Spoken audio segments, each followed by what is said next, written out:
Hello दोस्तों, स्वागत है आपका अपने टू इन्फिनिटी न्यूज चैनल पर, जहां पे देश दुनिया की खबर मिलती है। तो चलिए स्टार्ट करते हैं। आज फाल्गुन माह शुक्ल पक्ष दशमी तिथि, दिन रविवार 9 मार्च 2025। नमस्कार। कल की बड़ी खबर। कांग्रेस नेता राहुल गांधी के गुजरात दौरे की रही। एक खबर दिल्ली की महिलाओं की नई स्कीम के ऐलान की रही। वहीं एमपी में सीएम मोहन यादव ने कहा कि एमपी में धर्मांतरण कराने वालों को फांसी की सजा देने के लिए कानून बनेगा। लेकिन कल की बड़ी खबरों से पहले कुछ आज के प्रमुख इवेंट्स में नजर डालते हैं। भारत और न्यूजीलैंड के बीच दोपहर 2:30 से चैंपियंस ट्रॉफी का फाइनल होगा। इससे पहले साल 2000 में दोनों के बीच चैंपियंस ट्रॉफी का फाइनल खेला गया था, जिसे न्यूजीलैंड ने जीता था। अब कल की बड़ी खबर पे नजर डालते हैं। राहुल गांधी बोले, गुजरात कांग्रेस के साथ नेता बीजेपी से मिले, हमारे नेता बब्बर शेर लेकिन चेन से बंधे। वही खबर आ रही है कि दिल्ली में महिलाओं को हर महीने 2500 रुपए मिलेंगे। रजिस्ट्रेशन की तारीख तय नहीं। महिला समृद्धि योजना के कुछ नियम और शर्तें हैं, जिसे देख लेते हैं। जिसमें पहला, दिल्ली की महिला होना जरूरी, आय 3 लाख से ज्यादा ना हो, परिवार इनकम टैक्स नहीं भरती हो, महिला की आयु 18 से 60 साल हो, सरकारी पद पर नहीं हो, सरकारी लाभ ना लेती हो और ई रजिस्ट्रेशन होना जरूरी है। तो ये कुछ शर्तें और नियम हैं। अब बात करते हैं। एमपी के सीएम बोले, धर्मांतरण कराने वालों को फांसी होगी, इससे पहले लफ्जी हाथ पर 10 साल तक सजा। वहीं मणिपुर में फ्री ट्रैफिक मूवमेंट के पहले ही दिन हिंसा, एक की मौत, 25 लोग घायल। वहीं खबर आ रही कि ट्रंप के सामने भिड़ गए मस्क, रूबियो। एलोन विदेश मंत्रालय के स्टाफ में कटौती नहीं करने से नाराज। यूपी की शहजादी अबू धामी में दफन, यूएई गवर्नमेंट ने दफनाने की फोटो परिवार को भेजी। वहीं होली मिलने में रविशंकर के पैर छूने झुके नीतीश, बीजेपी सांसद ने सीएम को रोका, फिर गले लगाया। चलिए अब कुछ अहम खबरें हेडलाइंस में देखते हैं। गिल ने रोहित के रिटायरमेंट की चर्चाओं को खारिज किया, कहा कप्तान का पूरा फोकस मैच पर। आज चैंपियंस ट्रॉफी का फाइनल।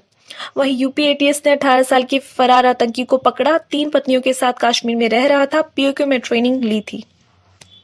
वही खबर आ रही है, कर्नाटक में Israeli tourist home stay owner के साथ गैंगरेप, आरोपियों ने 3 दोस्तों को नहर में फेंका, एक का शव बरामद, 2 गिरफ्तार। पीएम मोदी ने 1.5 लाख लखपति दीदियों की बात की, कहा मैं दुनिया में सबसे अमीर, मेरे खाते में करोड़ माताओं बहनों का आशीर्वाद है। वही खबर आ रही है कि शिवसेना नेता बोले, राहुल नेता नहीं यूट्यूबर बन धारावी आए, कहा मुंबई कांग्रेस दिवालिया, लेकिन राहुल को कोई परवाह नहीं है। एक खबर आ रही है कि एयर इंडिया ने 82 साल की महिला को व्हील चेयर नहीं दिया, एयरपोर्ट परिसर में गिरी, होठ से खून बहा, सिर नाक पर चोट आई, 2 दिन से आईसीयू में है। वहीं बुमराह शुरुआती आईपीएल मैच नहीं खेलेंगे, एलएसजी पेसर मयंक के साथ बैंगलोर में रिकवरी जारी, अप्रैल से पहले हफ्ते तक फिट होने की उम्मीद है। चलिए आज के कुछ इतिहास को जान लेते हैं, जिसमें अंतरिक्ष जाने वाले पहले इंसान का जन्म 9 मार्च 1934 को हुआ था। मौसम की मिजाज को जान लेते हैं। चलिए जयपुर में न्यूनतम तापमान 19 डिग्री रहा, Bhopal 19 degree, Indore 19 degree, Raipur 21 degree, Ranchi 16 degree, Patna 18 degree, Lucknow 15 degree, Delhi 14 degree, Shimla 9 degree, Chandigarh 10 degree, Ahmedabad 20 degree, Mumbai 23 degree. अब कुछ राशि देख लेते हैं, जिसमें वृश्चिक राशि के लोगों को बिजनेस में उपलब्धि मिलेगी, सिंह राशि के लोगों का रुका हुआ पैसा मिल सकता है। वहीं खबर आ रही है कि महिलाओं को एक हत्या करने की छूट दी जाए, एनसीपी का राष्ट्रपति को लेटर, दमनकारी बलात्कारी मानसिकता को खत्म करने की बात।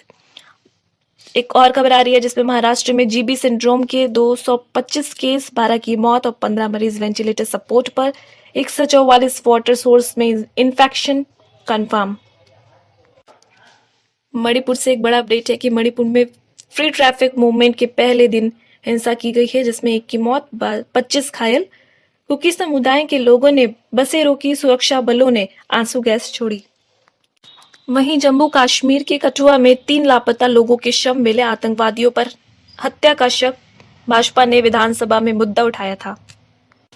ईडी ने हैदराबाद एयरपोर्ट से बिजनेस जेट जब्त किया, 22 जनवरी को इसी से विदेश भागा था प्रमोटर, 850 करोड़ रुपए की ठगी का आरोप। बरसाने में लठमार होली, घूंघट में सखियों ने लूटा लठ बरसाए। अजमेर में पुलिस की मौजूदगी में मॉल बाजारों में तोड़फोड़, एडवोकेट की हत्या के विरोध में बंद रहे 3 शहर, वकीलों की राजस्थान बंद करने की चेतावनी। वहीं यूपी एटीएस ने 18 साल से फरार आतंकी को पकड़ा। 3 पत्नियों के साथ कश्मीर में रह रहा था, पीओके में ट्रेनिंग ली थी। एक बड़ी खबर आ रही है जिसमें संभल हिंसा है। 87 दिन जेल में रही बेकसूर फरार फहराना। पड़ोसन ने बहन को बचाने के लिए फंसाया। 120 किलो वजन बना रिहाई में मददगार। आइए अब कुछ नए अपडेट्स देख लेते हैं, जिसमें यूपी के भदोही जिलों में रैपर असली सामान नकली यूपी के इस जिले में चल रहा है, जिसमें बड़ा खेल है।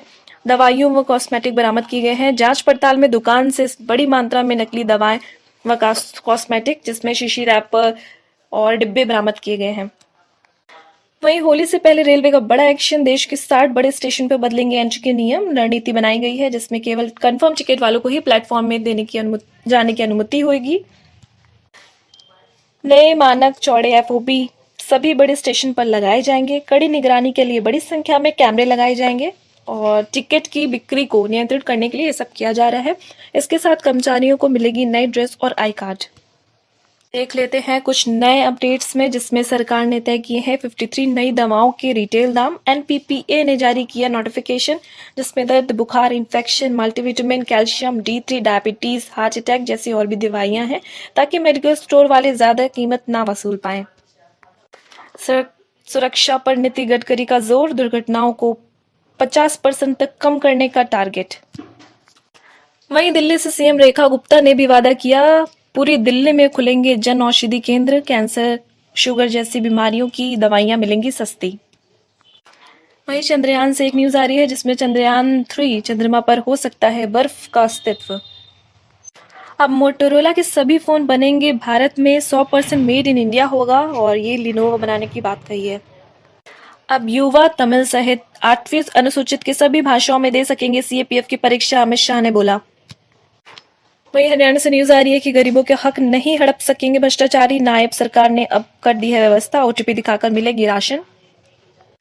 अब सेहतनामा से जुड़ी कुछ न्यूज देख लेते हैं, जिसमें याददाश्त तेज करने के लिए हम ये 7 एक्सरसाइज कर सकते हैं। और इसमें पहला आता है मेडिटेशन और ब्रेन गेम्स खेले, पुरानी यादें ताज़ा कर सकते हैं। मल्टीटास्किंग से बचे, कहानी बनाकर याद करें या फिर चेकिंग तकनीक अपनाएं, जिसमें लंबी जानकारी को छोटे छोटे भागों में बांटकर याद कर सकते हैं या फिर उसको दोहराने की आदत डालें।